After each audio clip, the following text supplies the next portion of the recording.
all kinds of things to be sad about. Why not talk about it together, New York City? Let's try to get over it.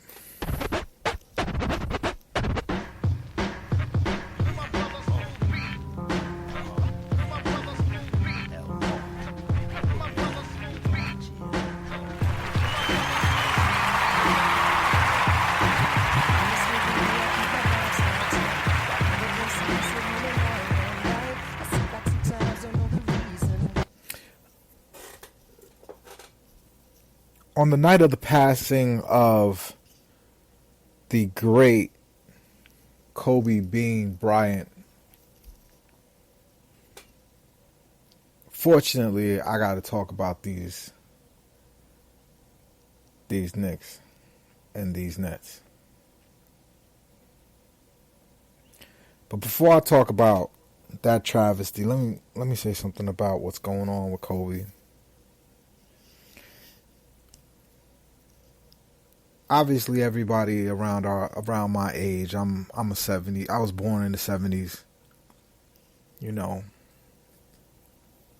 Kobe was closer to my brother's age, but still, that generation of cats who came out the house in the 90s, was in college and high school, and what happened with Kobe hurts us more because now Jordan is our GOAT. We saw him as young men, but Kobe is like one of us. Like Mike older. You know what I mean? Mike isn't really even the hip hop generation. Yeah, he brought out the long basketball shorts, but yo, Kobe's one of us. So hearing him pass, I'm just asking myself, like, what am I missing in all of this? Like, we're gonna lose the greatest basketball phenomenon. I mean, like, out of high school, brash. It's a different dude, man. He so concentrated on being Michael Jordan. You couldn't even tell that you weren't looking at Michael Jordan. That's how immersed in being Mike he was. But Kobe, because he was Kobe, like, gave it with a whole other flair. Like, the man spoke several languages and intelligent and thoughtful and laser focused. One of the greatest competitors that we've ever seen grace a basketball court, and it's sad. It's rough. But it's like, to compound it and to make it even worse, it's like I'm hearing Rick Fox and his daughter was on the plane. There were other young ladies on the plane, and little girls lost their lives. Like, it's like a weird feeling. Like, I'm mad at Kobe. Because, I'm like, you had to take a helicopter to the baby's game? It's like, that's, when things are this depressing, man, you think all kinds of thoughts, you go all kinds of places, but damn, man. Like, with hindsight being 2020, you look at it and say, damn, I'd rather take the 2-hour traffic and be safer. It's so depressing to look at pictures of Kobe's daughter. You could tell that she thought her father was God on earth. You could tell they had a relationship through basketball. And Kobe wanted sons, and his wife wanted to give him sons. But this particular little girl was about hooping. The Mambacita. That hurts more than Kobe. Like, as much as I'm gonna miss Kobe, it's selfish of me, but Kobe did it. Kobe had a lot more to do, which is unfortunate to see him go, but Kobe did it. His daughter was just about to do it. His daughter has a higher likelihood of becoming a pro than LeBron's son or Dwayne Wade's son. They get all the press, but she was the real one. Man, that hurts. Let's take a little break. Kobe Bryant, we'll forever miss you.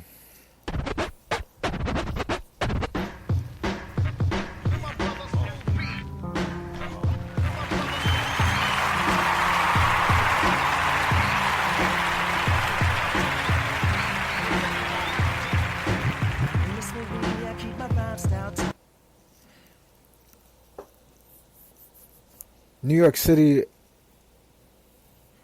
we're all unified tonight in talking about our respective teams because good win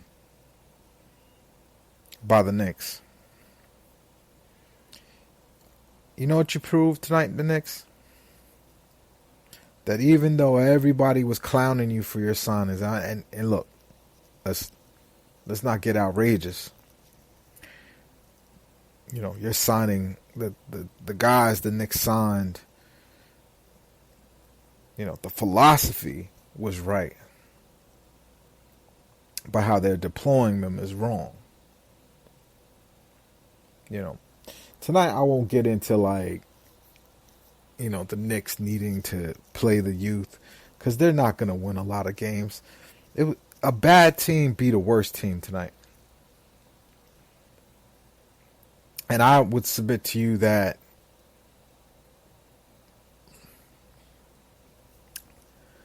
even with Kyrie, the Knicks were going to beat the Nets tonight. See, Knicks fans, you could be heartened in knowing that your general manager said, you know what? It's a big league. They got some big boys in this league. We're going to be drafting up in the upper tier of the draft. So you know what we'll do? We'll grab a bunch of big men to protect probably guard, forward, wings. You know, definitely a wing player or a guard player is what we're going to draft now that we're not getting Zion. Let's put some size around these guards that we got. We've drafted guards. We've bought in guards. Let's give them room to play. And let's put some big forwards around them. Around Mitchell Robinson. Because the league is becoming a physical league again. And you got to make high percentage shots. And you got to make them against long, athletic power forwards. So Knicks fans, you should be heartened in knowing that your general management, your front office, recognized where the league was at and didn't try to force feed an offense that no longer fits this era where the wing players... Let's take Julius Randle. Julius Randle is very much so a traditional power forward, back to the back power forward. But here's the thing. Julius Randle could put the ball on the floor. He starts most of the time on the perimeter looking at the basket. That is new in this NBA. That's what Chris Webber didn't do. Chris Webber didn't consider possibly breaking you down and dribble drive into the basket. That wasn't a play that Karl Malone was running. Karl Malone is just diving for the pick and roll, and maybe he might pick and pop. The basketball has evolved in New York City. And guess what? I'm sure everybody thought the Nets were the modern basketball, new ideas. They thought the Knicks were the ones. But that just goes to show how bad basketball coverage is. Because here it is, me, I'm no NBA scout. I'm just a guy that's good at math. And really not good at math. If I'm being honest, I was horrible at math. I'm good with puzzles. I'm good with formulas. I'm good at recognizing patterns. That's what has made me good in my professional skill. I always was a mediocre coder. You know, very good with FizzBuzz tests. I won't even go into explaining what that is, but I I should not be able to know over Sean Marks. Because Sean Marks has to know, has to be looking at this league and watching how the Nets match up. And says to himself, I got to do better. I have KD. But like I recently said on Joe on a podcast with Joe, I mean, not excuse me, Joe wasn't involved. Even though I did get to meet the legend Joe. Me and my brother's been listening to Joe Beningo since he was doing the overnight. And we were in college. And I'm old. So, doing a podcast with Evan Roberts the other day, I explained it out. The last thing you want with Kevin Durant is big power forwards to be burying, like Julius Randle, to be coming down the lane, putting his shoulder into Kevin Durant's chest 13 times a game. 10 times a game. 82 times a year. Playoffs too, where it's even worse. That's not what you want Kevin Durant to do. You want the brilliance of Kevin Durant to basically just torture small forwards.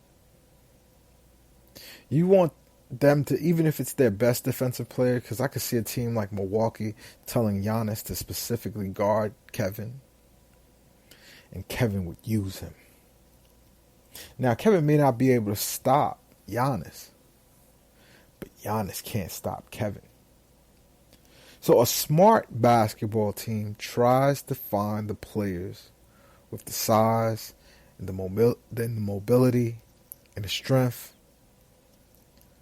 to stop a Giannis, to stop a Siakam, to stop an Embiid and Ben Simmons. Right? That would be what we call strategy. But instead we've employed some other strategy.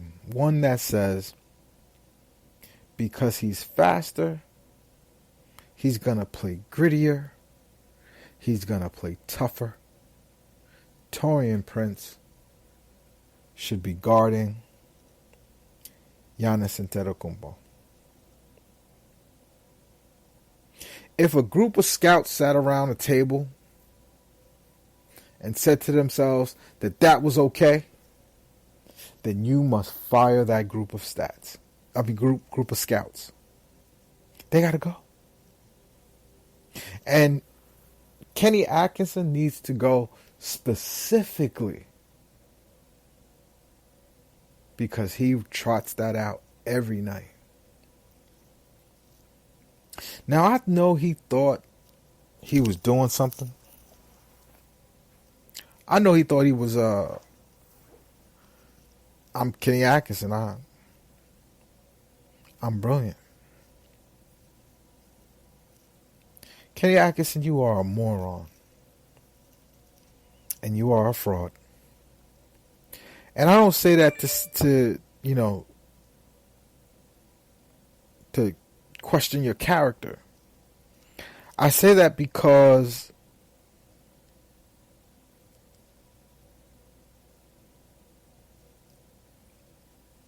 what you are doing is fake.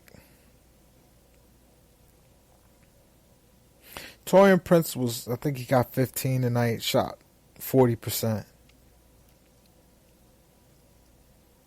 Joe Harris got 11 points tonight. 5 of 10. Shot 50%. I don't know what Jared Allen was doing. But